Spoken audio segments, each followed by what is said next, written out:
Matéria de eclesiologia, a doutrina da igreja. Então nós não temos um padrão, nós temos modelos. Modelos é diferente de padrão. E o padrão dos apóstolos, tá? Os apóstolos viviam em moldes judaicos, tá bem? Qual que é o molde judaico? O molde judaico é a sinagoga. E eles transferiram o formato de carral para eclésia. O que é carral? Congregação, tá bem? A palavra carral está no hebraico, significa congregação. Eclésia não é congregação, eclésia é a assembleia. Deixa de ser congregação e vira assembleia. Congregação é aqueles que estão agregados em um lugar fechado. Congregados, tá? Agregados num lugar fechado. Assembleia é aqueles que estão reunidos para abertura. Isso é uma assembleia. A assembleia é uma convocação aberta. As portas ficam abertas, por isso chama-se Assembleia Legislativa, tá bem? A assembleia é aberta. Se você fechou, deixa de ser assembleia. Se é assembleia, é porque está aberto. Então você pode fazer uma reunião, aí uma reunião administrativa, mas se você fizer uma assembleia, tem que convocar todo mundo. Todo mundo que faz parte tem que ser chamado. Quer dizer então que eles transferiram o formato de carral para a eclésia, dando o sentido de congregação cristã aos novos ciclos de cultura messiânica. O que isso significa? Nós estamos abrindo as portas. Nós estamos abrindo as portas para todos aqueles que são chamados, tá bem? E o evangelho vai se expandir para o mundo inteiro, e nós não podemos agora ser uma seita judaica. Igreja não é uma extensão do judaísmo. O evangelho não é herdeiro do judaísmo. O judaísmo está indo para lá, para o Antigo Testamento, para trás. O judaísmo está indo para Adão. O judaísmo está indo para Moisés, Abraão, Noé, sentido, para trás. Isso aí é judaísmo. E a igreja? Cristo. A igreja é Cristo, a igreja é Evangelho, a igreja é Novo Testamento. Fechou a conta do Velho Testamento. Isso que muitos crentes não entendem, que a conta do Antigo Testamento está fechada. Passou a régua, esse é o débito, quitou, acabou. Acabou o Velho Testamento. Acabou o tempo de Adão. Acabou Noé, acabou Moisés, acabou. E acabou o tempo dos profetas. Porque a lei e os profetas foram até João, irmãos. Palavra do próprio Cristo, né? Não foi Paulo nem Pedro que falou, nem Tiago nem João. O próprio Cristo pegou e falou: a lei e os profetas foram até João Batista. Fechou a conta. A partir de agora é reino de Deus, tomado à força, reino de Deus, e pela força se apoderam dele. Por isso, tudo que tinha que ser dito foi dito até João Batista, o último profeta. Uma coisa muito clara e evidente, porque Malaquias falou: eis que envio o profeta Elias antes que venha o grande e terrível dia do Senhor. E se quereis dar crédito, João Batista era o Elias que havia de vir. Fechou a conta. Então quem quer judaísmo na igreja, aí a gente já começa a bater na doutrina da judaização dos crentes. Quem quer judaísmo na igreja está voltando para Moisés, está voltando para a lei, está voltando para preceitos e mandamentos que são inúteis, diz o apóstolo Paulo, servem para nada a não ser para poder disciplinar a carne. Paulo fala, só para amarrar a carne. Judaísmo é para manter você ali, ó, na régua. É aqui. Você acabou de receber aqui, é a régua, o padrão. Se sair disso, Deus não te recebe. Aí vem o Novo Testamento, fala, é novo.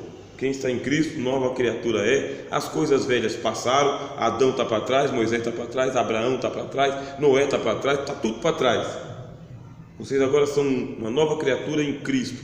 As coisas velhas se passaram e tudo se faz novo. O que é a igreja? É a abertura. Fechou o carral. Não somos uma sinagoga, somos igreja, somos uma assembleia. A palavra igreja, a gente vai ver aqui também, eclésia, significa convocando as pessoas para a assembleia, convocando os que estão de fora. É isso que significa. É um chamado que se faz para fora, não é para dentro. A igreja não pode fechar suas portas. É igual a Jerusalém celestial. As portas não se fecham nem de dia nem de noite. Não pode. A igreja não pode selecionar os seus membros, igual faz o judaísmo. Só é judeu quem tem a circuncisão. A igreja não pode fazer isso. Ela não pode fechar as portas. Ela não pode selecionar quem vai ser crente e quem não é crente. Ela não pode. O que vem a mim não pode ser lançado fora. O irmão fraco tem que ser suportado pelo irmão forte. E o seu senhor tem que servir o servo. Igreja. Por isso que não cabe nos padrões humanos. O padrão humano, ele estoura, porque é vinho novo. A igreja é vinho novo. Pode ter certeza. Se o Espírito Santo está na igreja, o padrão não dura muito tempo. O modelo fica, porque o modelo pode ser mudado, né? Mas padrão não fica. O Espírito Santo na igreja, ele não padroniza. Não padroniza. Ele anda com um modelo, mas o padrão é insuficiente para o Espírito Santo. É igual roupa. Você usa roupa, mas você vai evoluindo, né? Crescendo, envelhecendo. Aí você tem que estar mudando, adaptando a sua roupa com quem você é. A igreja é assim também e o Espírito Santo é assim também. Então, nós temos aqui, com a expansão do Evangelho e a sua entrada no mundo gentílico, a igreja ganhou a conotação dos templos pagãos, se tornando instituição social reconhecida ou combatida pelo Estado. O que aconteceu? A igreja ela cresceu tanto que chegou uma hora que ela bateu na porta do paganismo. Ela bateu na porta do paganismo e aí ficou aquele negócio. E agora? O que nós vamos fazer? O Estado falou, a igreja cresceu muito. O que a gente vai fazer com a igreja agora? Começaram a perseguir a igreja. Perseguiram. Saiu de Jerusalém, ganhou o mundo gentílico, invadiu o templo dos pagãos, foi deixando a sinagoga para trás.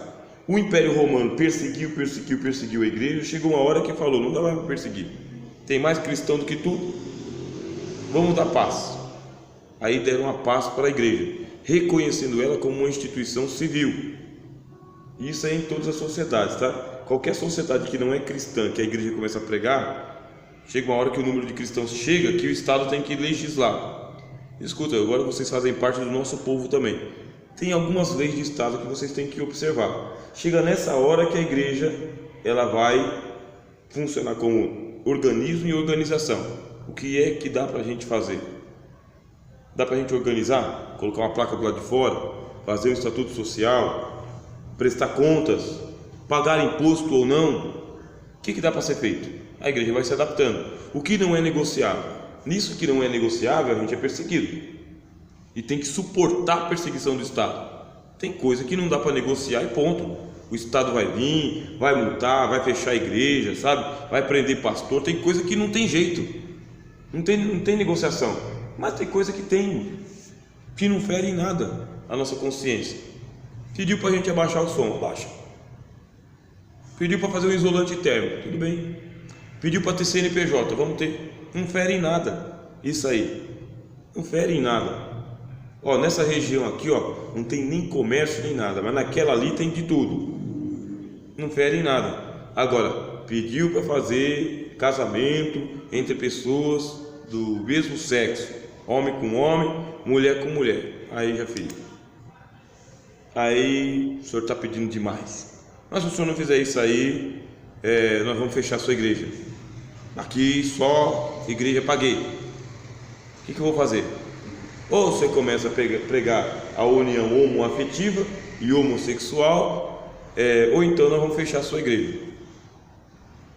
Ou então é o seguinte, ó, não fala nada que diga respeito à homossexualidade, porque homossexualidade é assunto íntimo.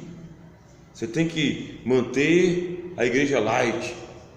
E no dia que tomado por Deus e pelo Espírito Santo, você vai pregar uma doutrina das Escrituras. Você vai pular o texto? Não vai pregar? Ah, mas é que a minha igreja ela tem um grupo seleto. Bom, você negociou não somente a estrutura organizacional, negociou a doutrina também. É a igreja. Pode ser até igreja evangélica, porque tem igreja evangélica voltada para segmentos da sociedade. Igreja evangélica negra. Tem igreja evangélica negra, sabia? Então, se você for branco e entrar na igreja evangélica negra, você vai ser bem recebido também. Mas você é o branco no meio dos negros. Só que se você fizer uma igreja branca, aí você já não pode mais. Igreja evangélica branca não pode não, que é racismo. Mas tem igreja evangélica para tudo quanto é gosto. Igreja evangélica do nordestino tem também, sulista tem também, tem para tudo quanto é gosto. Agora, o que nós estamos negociando com o Estado? A gente quer ser uma igreja evangélica, nós queremos ser uma igreja de Deus, cristã, bíblica, não evangélica no rótulo, mas evangélica na essência. Que tipo de igreja a gente quer ser? Até onde a gente pode ir? Nós vamos receber pessoas homossexuais em nossas igrejas, em nossos cultos, em nossas reuniões. Sim, é uma convocação geral.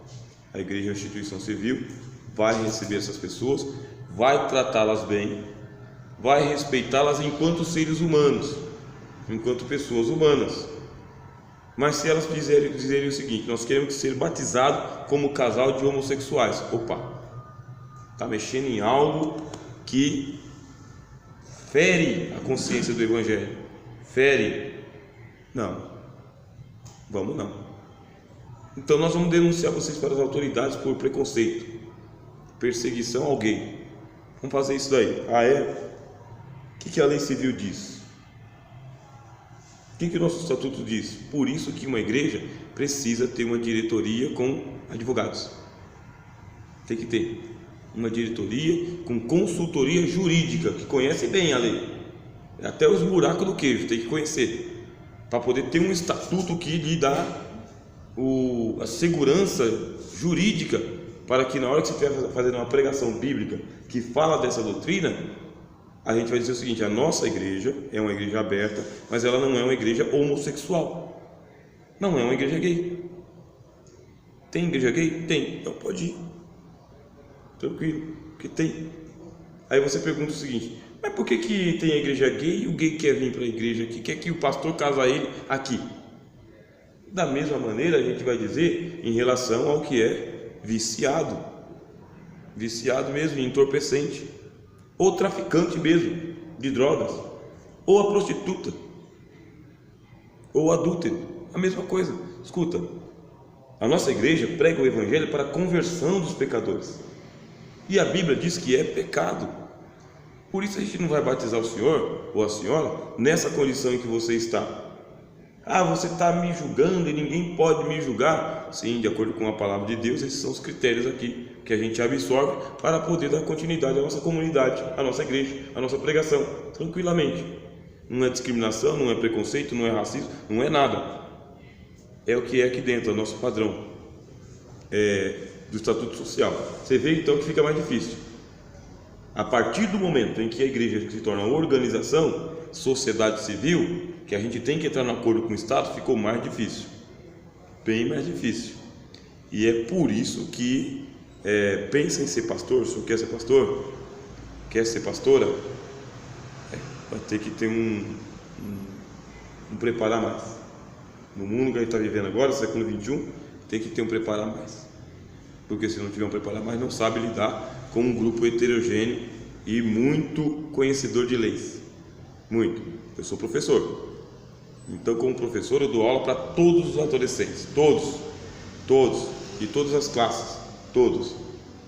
E tem coisa ali que eu sei que fere a minha consciência evangélica e de pregador, mas eu sei que ali é uma sala de aula, que é um aluno, uma aluna, e que eu estou falando ali com um menino e uma menina, um jovem, amparado pelo Estatuto da Criança e do Adolescente e pela lei de diretrizes e bases. Eu sei muito bem aonde eu estou pisando. Por isso que eu não transformo a minha sala de aula numa igreja e não faço pregações lá. Por isso. Tem vários irmãos aí, irmãs, que eles são perseguidos, mas eles foram atrás da perseguição. Uma coisa é você ser perseguido inocente. Você é inocente. Você não provocou ninguém. Outra coisa é você correr atrás da prova. Você se jogar dentro da fornalha do Nabucodonosor. É diferente. Só foram salvos 3 lá porque eles foram jogados. Atai-os e jogai-os. Aí foram libertos, né? Tiveram um livramento. Mas se ele mesmo tivesse se jogado lá, tinha sido chamuscado, queimado, derretido. Então nós somos igreja, somos crentes, temos a Bíblia para pregar, estamos numa sociedade civil, vamos pregar a Bíblia inteira, não vamos selecionar passagens da Bíblia para um grupo seleto, só que a gente também vai se amparar naquilo que a gente pode se amparar, na lei civil. Então tudo é possível. Bom, nosso horário chegou, irmãos. Bom, temos aqui alguns slides ainda para avançar, mas só para fechar aqui. No Novo Testamento, a palavra igreja tem 2 sentidos. Por um lado, denota todos os crentes em Cristo, em todas as épocas e lugares.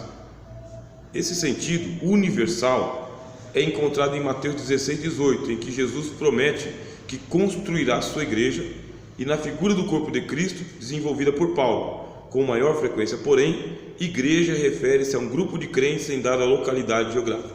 Então, o que é a igreja? De Cristo até nós. É a totalidade dos crentes, do mundo inteiro, de todas as denominações, confissões de fé, todas as épocas, costumes, línguas, povos, nações. É a visão do Apocalipse. Quem são esses e de onde vieram? São os que lavaram as suas vestes no sangue do Cordeiro. Isso é a igreja. Igreja gloriosa, invisível, santa, imaculada. Mas de maneira restrita, a igreja é constituída por um grupo de crentes que segue determinadas doutrinas extraídas da Bíblia, que não é a Bíblia inteira. São algumas doutrinas que para nós são principais, capitais. Doutrina que a gente não abre mão, que tem um prédio com uma placa do lado de fora e com um determinado número de pessoas que são os membros da igreja, são os fiéis, que tem o seu registro, tem número de carteirinha. A igreja mantém a sua secretaria em ordem, dá baixa naqueles que morrem, naqueles que saem, dá baixa, agrega aqueles que chegam, disciplina aqueles que não se sujeitam às regras da instituição, visita os necessitados, abre mais e mais igrejas, pontos de pregação. Então, de forma assim restrita, tá bem? Igreja é uma denominação. É isso que a gente chama de igreja. Então, eu chamo de igreja a minha denominação. Só que hoje eu não estou numa denominação. O programa aqui do canal Conhecimento de Fronteira, do YouTube, ele alcança crentes de tudo quanto é denominação, inclusive cristão que não é evangélico, cristão católico, e cristão que é evangélico, mas que não concorda com 100% das doutrinas que eu ensino e que os irmãos acreditam. Mas mesmo assim tolera e assiste o programa.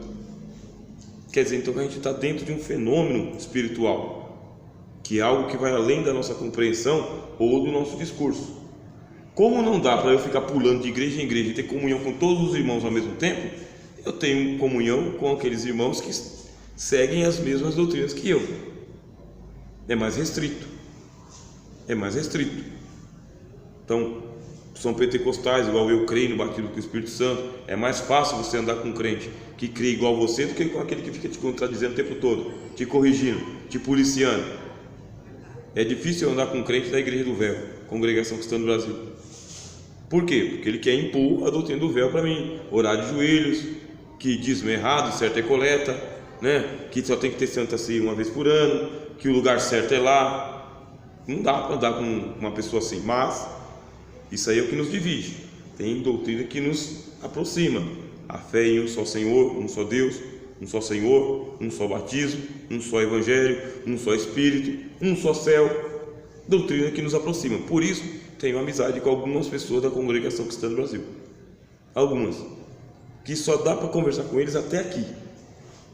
Mas daqui para lá não dá mais. E a mesma coisa eles fazem comigo. Só vou conversar com o meu Rogério até aqui, porque daqui para lá ele começa a me bombardear com Bíblia, aí eu começo a ficar nervoso, não vou ouvir mais. Então é isso, né?